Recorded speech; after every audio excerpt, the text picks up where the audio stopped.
You're passing on your genetic material. Yeah. You have no desire to pass on your genetic material. Well, I'm an organ donor. Welcome to this week's video. I'm Keith. And I'm Brandon. And we're here not doing what you would be accustomed to seeing us do. Usually, if you watch any of our stuff, it's usually narratively based. There are stories, some silly ideas.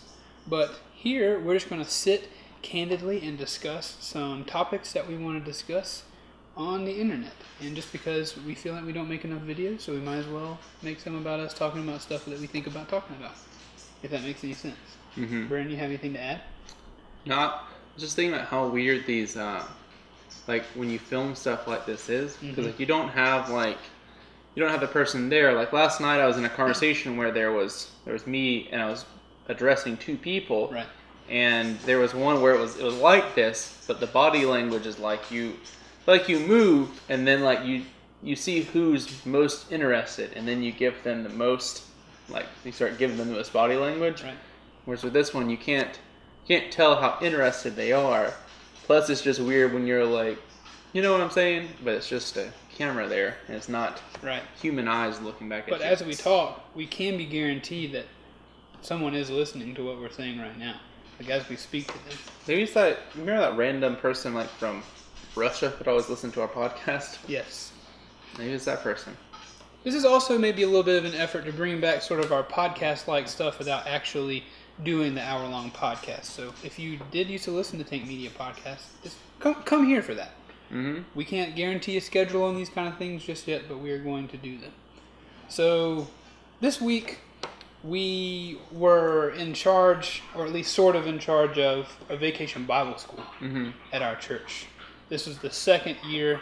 I also want to address that if you hear the sound of an animal licking something or drinking water, that's exactly what it is. That is my dog, Mia, and she is drinking water. So don't think that like me and Brandon and I have a bucket of like tomatoes underneath the desk that we're stomping.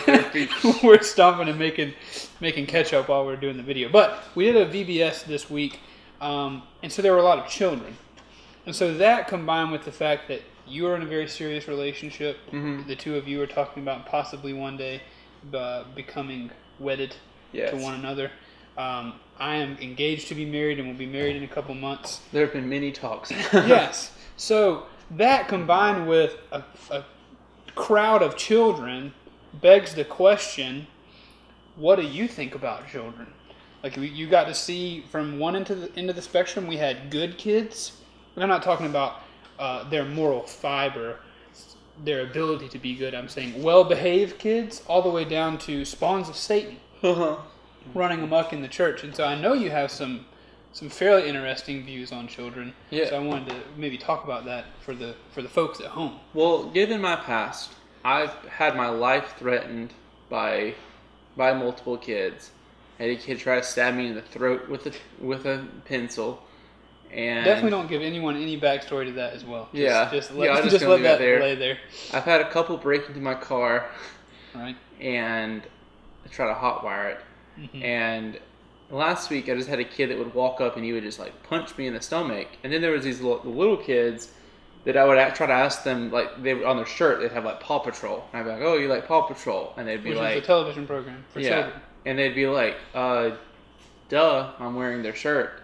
And then back in my day, they got upset about that. I would never have answered an adult that way. I think that's why you should just adopt. That way you know what you're getting. Okay, so what? I get the picture of you shopping. Like, read the reviews so you know what you're getting on this kid. Mm-hmm. I wonder if one day they'll have adoption websites and each kid will have reviews from stats and all stats from different foster families, like behavior 4 stars, smell 2 stars. But I say that though, but I don't mean that as in like you need to ditch ditch kids. I mean that jokingly, of course, because it's. I was about to say it's just like going to a pound, but I don't see how to go to an orphanage and be like, oh, that kid's like he's sick. Well, no, he's damaged. I need something like a brand new thing.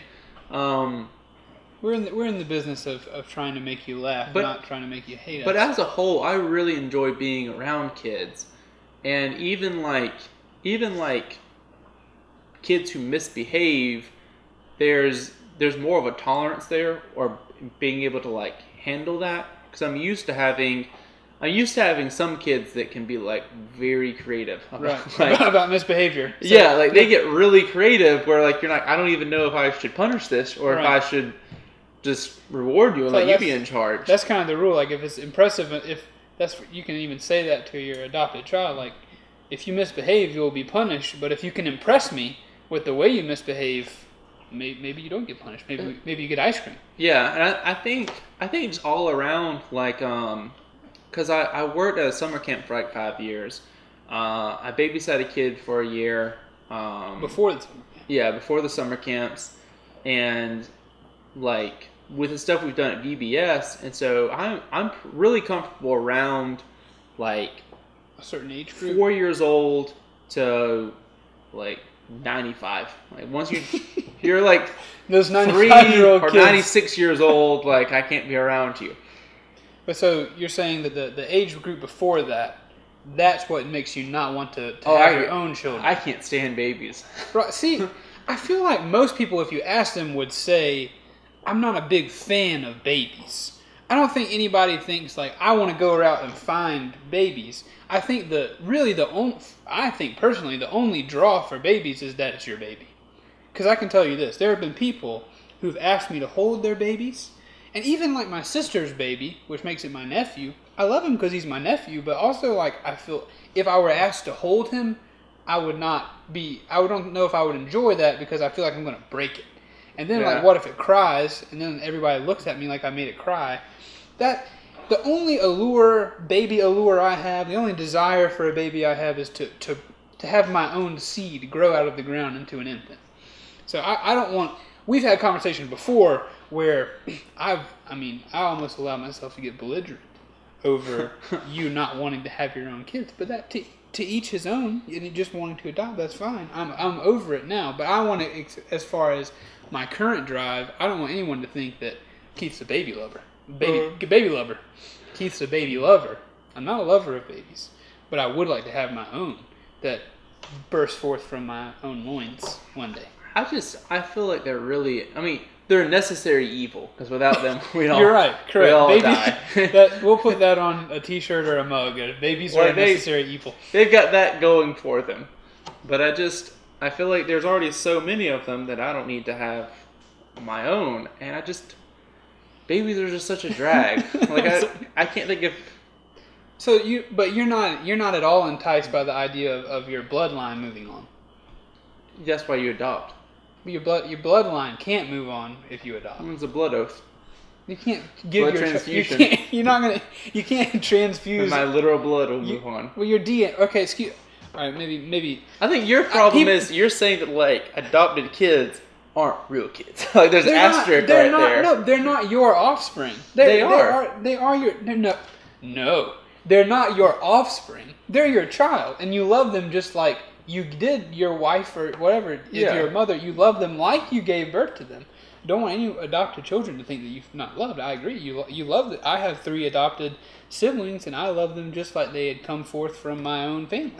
But they're not your offspring. They did not come out of you. They are not. They do not possess any of your DNA. It's like having a dog.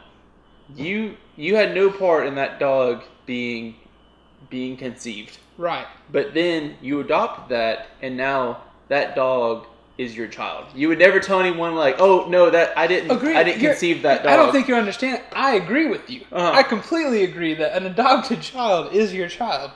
I don't want to stick my foot in my mouth there because I completely agree. But what I'm saying is, or what I'm asking is, you don't have any desire to have your DNA put forward, because people say your blood. It's not really about the blood. It's you're passing on your genetic material. Yeah. You have no desire to pass on your genetic material. Well, I'm an organ donor, so that I'll take care of that then. You're not gonna. So you're saying the equivalent to having your own child from your body, from your own DNA, is injuring it to the point where it needs one of your organs, and you'll give it one of your organs, and that'll make it I would never want to give an organ to like my child because that would be bad. I'm saying that my DNA will be passed on when some other man receives my heart, and then he has children, and then those are my children now. That's not how it works at all. Like, I mean, my dad, he had to have surgery, or they put another man's bone into his foot. Right. So technically, if my dad had a child now, no. that dead man would have another child in his bloodline. I'm no scientist. The trees are crossed. I am no scientist, but I do not believe that has anything to do with your reproductive DNA that goes into making sperm and eggs. Tomato, tomato. Maybe. It's all in the body. Comment. Again, I don't want you to please don't comment about the science of it, because I know that Brandon's wrong there. But maybe at least weigh in the comments if you do watch this and decide to comment. Please weigh in whether you think, is having your own child from your own DNA important? Also, people are going to really know we're Southern child, kind, kids. Just on hair on my tongue, too. Is having your own child with your own DNA important, or is adoption the same thing, and would you rather just do that and not bring any more babies into the world? Get that hair out my mouth. It's probably behind the foot that you stuck in there.